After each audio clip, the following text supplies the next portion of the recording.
इस channel में आपका स्वागत है।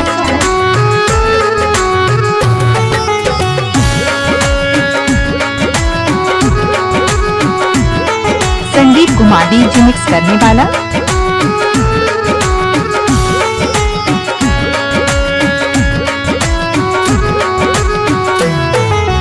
कहूँ कहानी यीशु मसीह की, सुनिए भाइयों ध्यान लगा।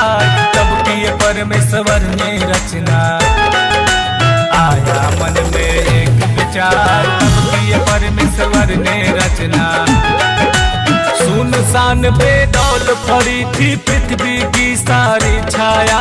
जल के ऊपर अधियारा था, ईश्वर का आत्मा मंडरा। जल के ऊपर अधियारा था। डीजे संदीप कुमार के काम को नली थापा।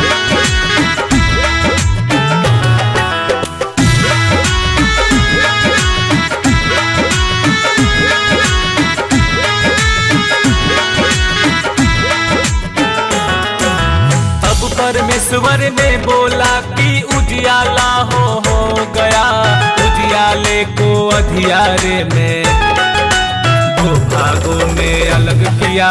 उजियाले को अधियारे में, उजियाले को दिन कहा, अधियारे को रात कही। सांझ हुआ फिर भोर हुआ, ऐसे बीता पहला दिन। सांझ हुआ फिर भोर हुआ। इस चैनल को सब्सक्राइब और लाइक को दबाइए।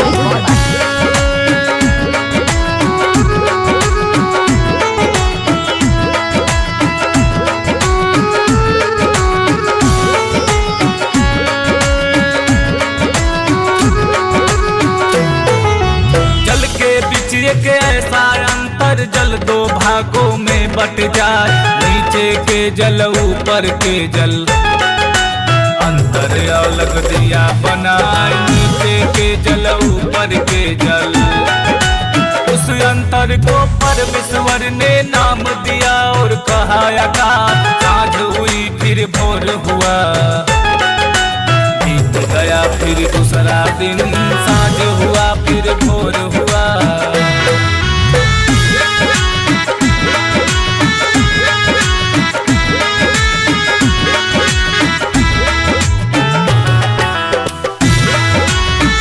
डीजे संदीप कुमार के काम को नली थापा।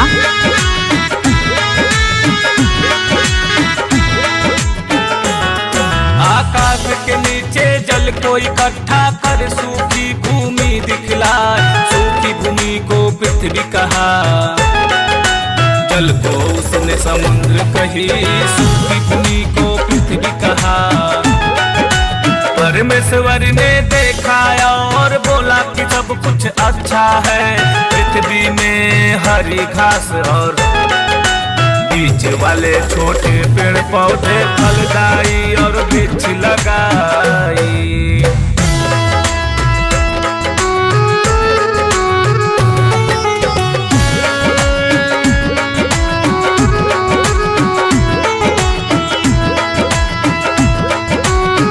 संदीप कुमार डीजे मिक्स करने वाला।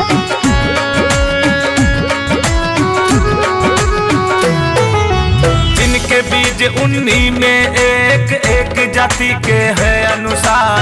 और पृथ्वी पर उग जावे हुई साँझ और हो गया भोर। और बीत गया तीसरा दिन, तब परमेश्वर ने बनाई दो बड़ी ज्योतियों को। एक को दिन में प्रभुता के लिए, एक को रात में दिया बनाए। तारागण को भी बनाए।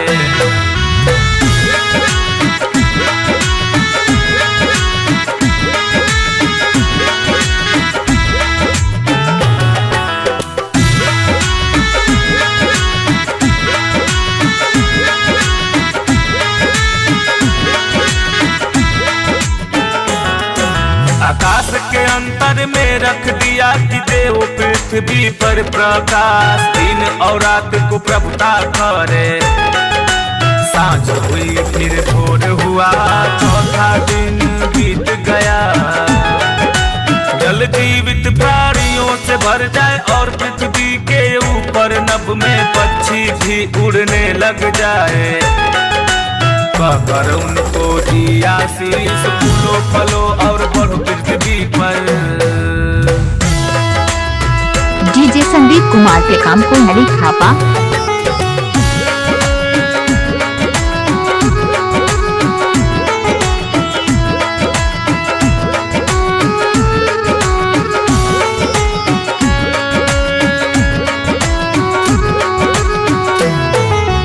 इसी प्रकार फिर साँझ हुई और बीत गया फिर 5वां दिन।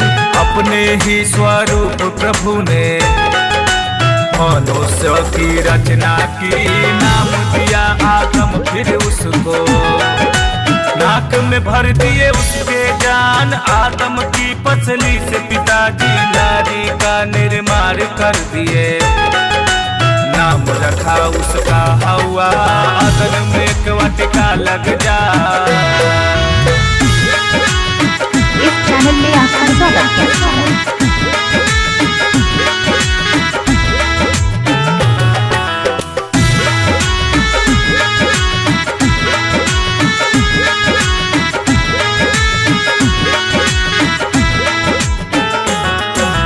दोनों को रख दिए साथ में, सब कुछ अच्छा लगता जाए। बीत गया फिर 6वां दिन, 7वां दिन में किए आराम और उस दिन को दिए आशीष। पवित्र ठहराए उस दिन को, क्योंकि उस दिन किए विश्राम। ऐसा वृक्ष भी था उसमें एक, भले बुरे का ज्ञान बदलाए। मना किए थे खाने को उसको। संदीप के काम जी बाबा।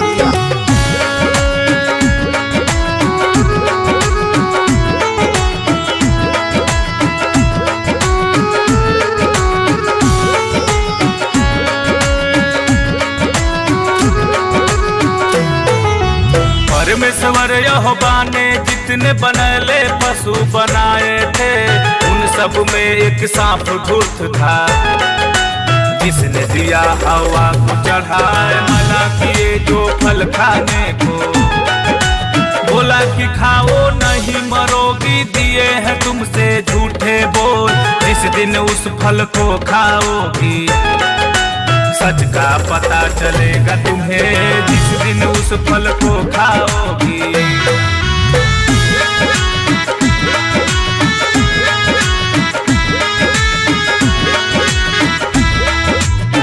संदीप कुमार डीजे मिक्स करने वाला।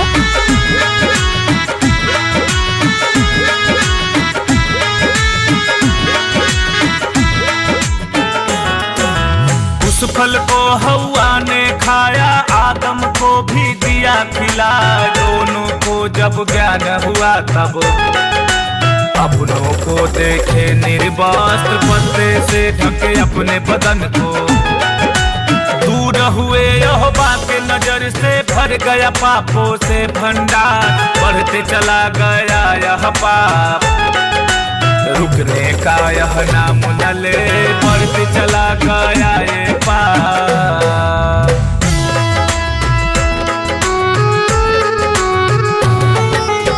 इस चैनल में आपका स्वागत है।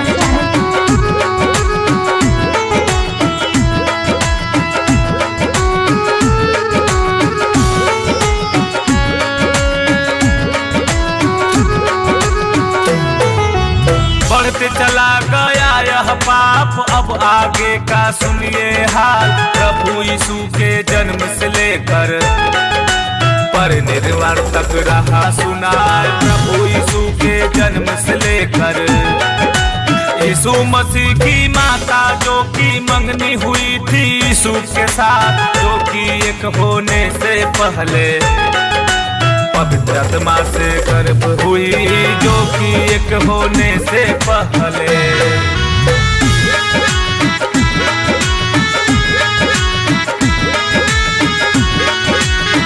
डीजे संदीप कुमार के काम को नली खापा।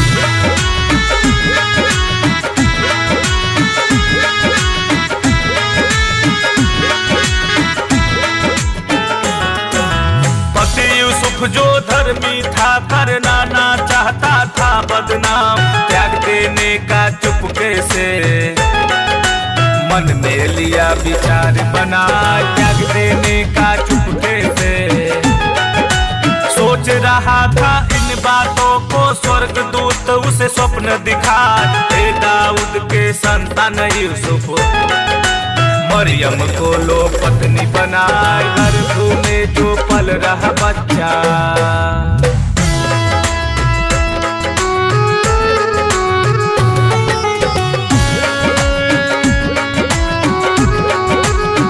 संदीप कुमार डीजे मिक्स करने वाला।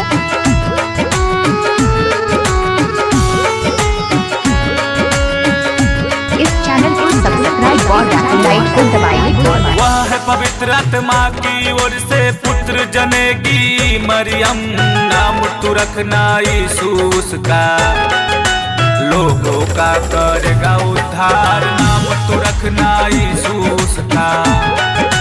तब यूसुफ आज्ञा अनुसार मरियम को लाया यहाँ, जब तक कि वह पुत्र जनेगी तब तक उसके पास न जाए, जब तक कि वह पुत्र जनेगी।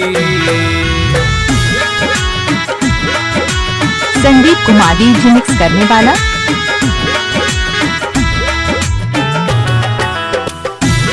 डीजे संदीप कुमार के काम को नली थापा।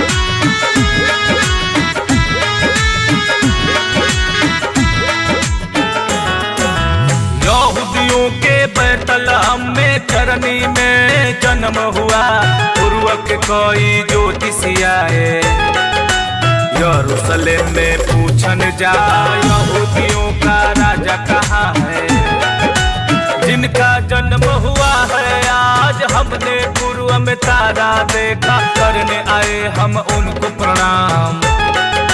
सुनकर शब्द गया घबरा, हेरोदेस राजा यरूशलेम का।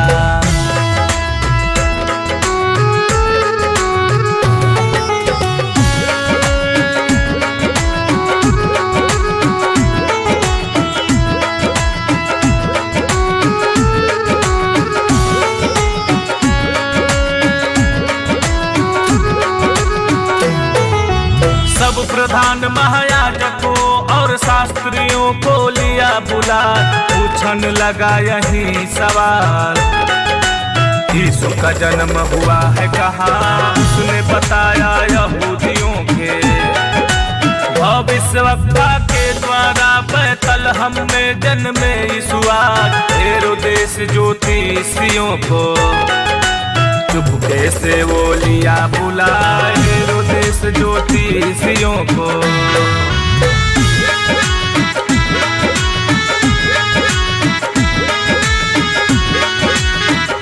इस चैनल में आपका स्वागत है।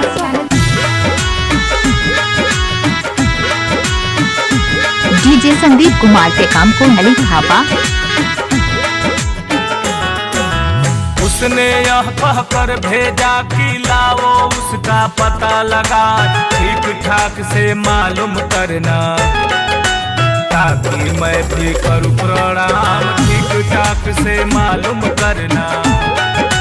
सुनकर वो राजा की बातें अपने काम में गए वो लाग, आगे आगे चलता तारा, पीछे से वो देखत जाए, आगे आगे चलता तारा।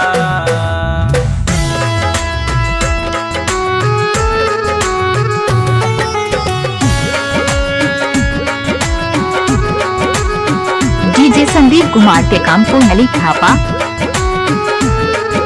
संदीप के काम जी बाबू।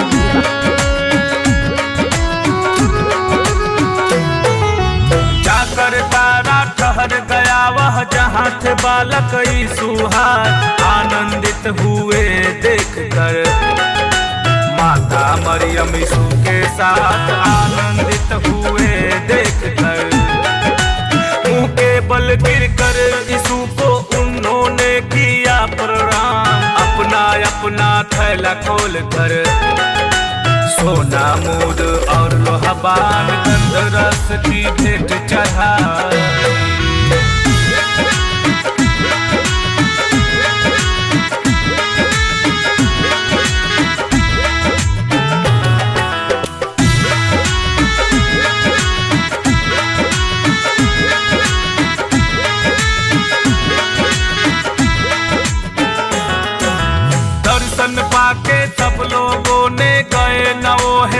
के पास थे तवनी सपने में आई, दूसरे मार्ग से चले गए अपने देश को रवाना। एक दूत ने स्वप्न दिखाई, सुख को देकर ये कहा मिस्र देश को लेकर चला जा। जब तक तुमसे कहूँ न मैं तब तक तू वहीं पर रहना।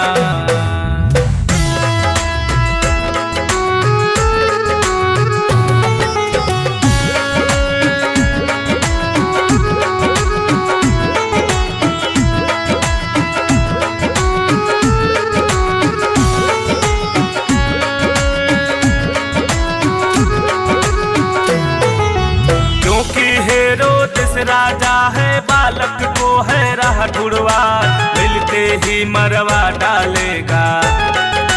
सुनकर यीशु रात को ही चला गया वह मिस्र देश को। जब देखा कि हेरोदेस ने धोखा किए ज्योतिषी हाथ, क्रोध से वह भर गया। तब लोगों को वो दिया तब भेज ज्योतिषियों के बताए द्वारा। डीजे संदीप कुमार के काम को नली थापा। संदीप कुमार डीजे मिक्स करने वाला।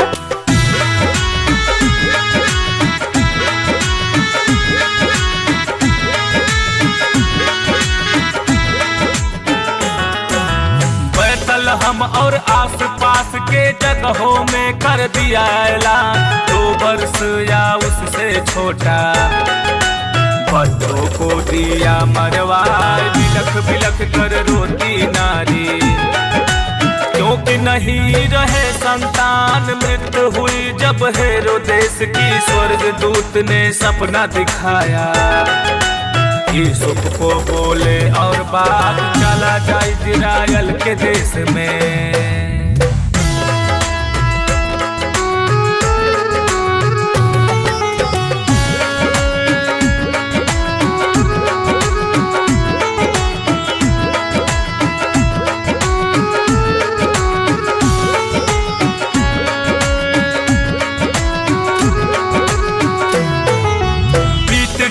जब कुछ साल में आत्मा लेनी चाहिए हार, इब्लिस से यीशु की परीक्षा।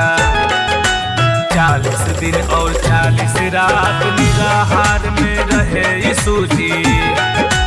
पास में आकर इब्लिस बोला यदि है तू यहोवा का पुत्र, पत्थर से कह रोटी बन जा।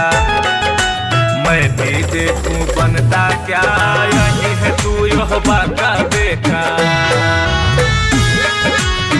संदीप कुमार डीजे मिक्स करने वाला।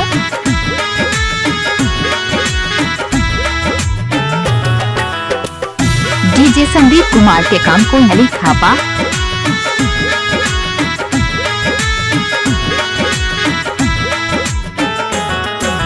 मधुर बानी बोले है सूजी, सुने इब्लिस मेरी बात को मान।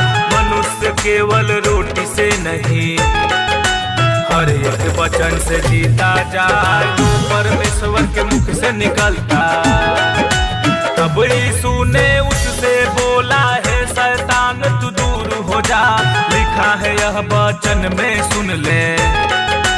कर परमेश्वर को तू प्रणाम, उसी का कर उपासना केवल।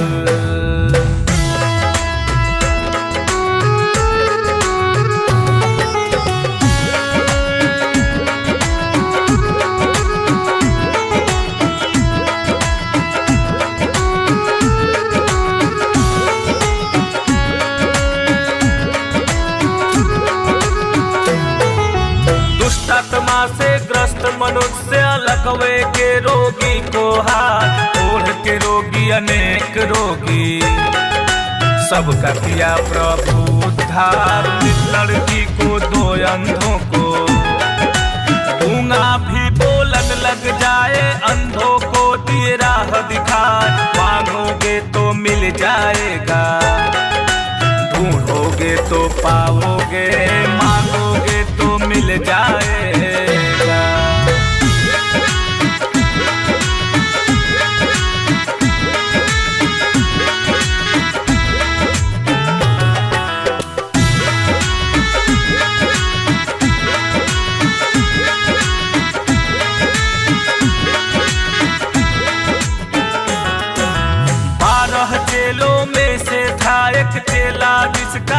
ज्यादा नाम, जो कि चंद पैसों के लिए दिया सौंप दुश्मन के हाथ, धोखा से पकड़वाया यीशु को। हाथ पाँव में कीले ठोके रख दिया, सिर का ठोका ताज, ऊपर थूके कोड़े मारे, क्रूस पर दिया उनको लटकाए, ऊपर थूका कोड़े मारे।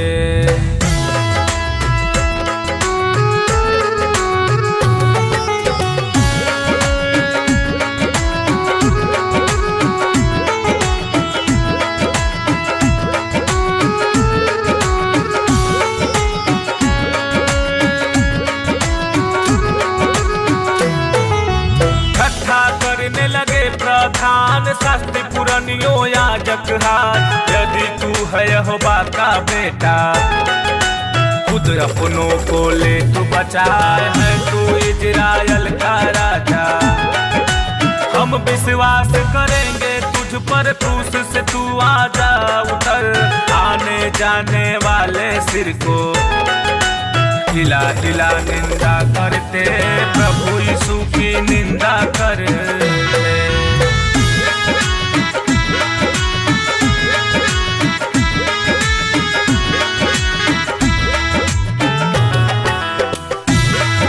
डीजे संदीप कुमार के काम को मलिक थापा।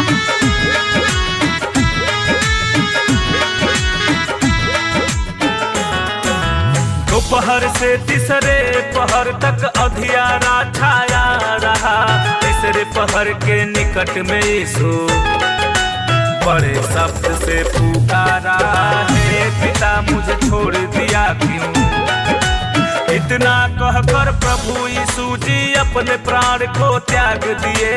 यूसुफ नामक अरिमथिया ने यीशु मसीह का सौ मांगा, दे दिया क्या पिलातुस ने।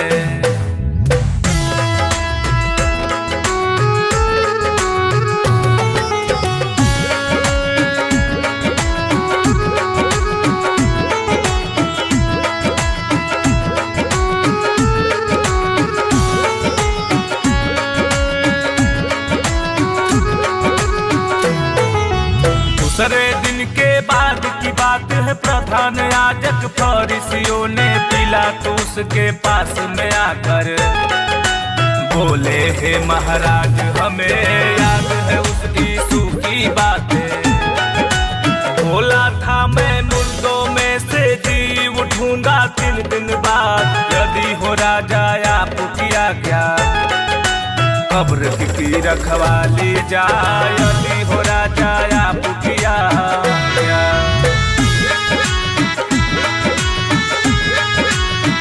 संदीप कुमार डीजे मिक्स करने वाला।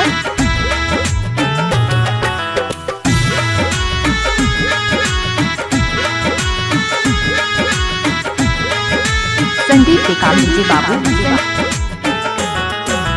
यदि हो राजा आप किया क्या, कब्र की रखवाली जाए, ऐसा ना हो कि उसके चेले आकर उसको चुरा ले जाए। कहने लगे लोगों से वे सब, मुर्दों में से जी उठा है, सबको देंगे वो भरमार। पिलातुस ने आज्ञा दे दी, जाओ जैसा समझ में आए, रखवाली तुम कब्र की करो।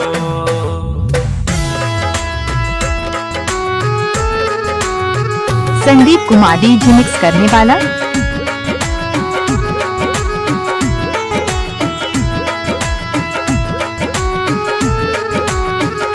इस चैनल को सब्सक्राइब और बेल आइकन को दबाइए। एक बड़ा भूकंप हुआ और ऊपर से आया स्वर्गदूत, बोला यीशु जी उठा है। समाचार पाकर सबने किया यीशु की जय जयकार। तब यीशु ने अपने चेलों को जाकर दिया वो दर्शन, और बोले मेरी बात को सुनो, पिता पुत्र पवित्र आत्मा के नाम से लोगों को बपतिस्मा देना। इस चैनल में आपका स्वागत है। डीजे संदीप कुमार के काम को यली खापा। इस चैनल को सब्सक्राइब और लाइक को दबाइए।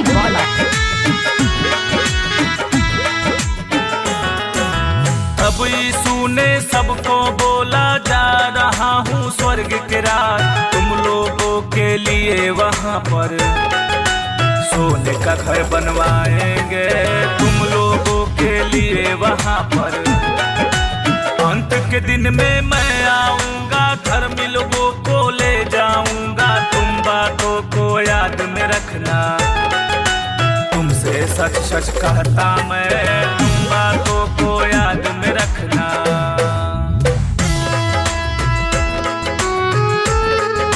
इस चैनल में आपका स्वागत है। इस चैनल को सब्सक्राइब और लाइक को दबाइए।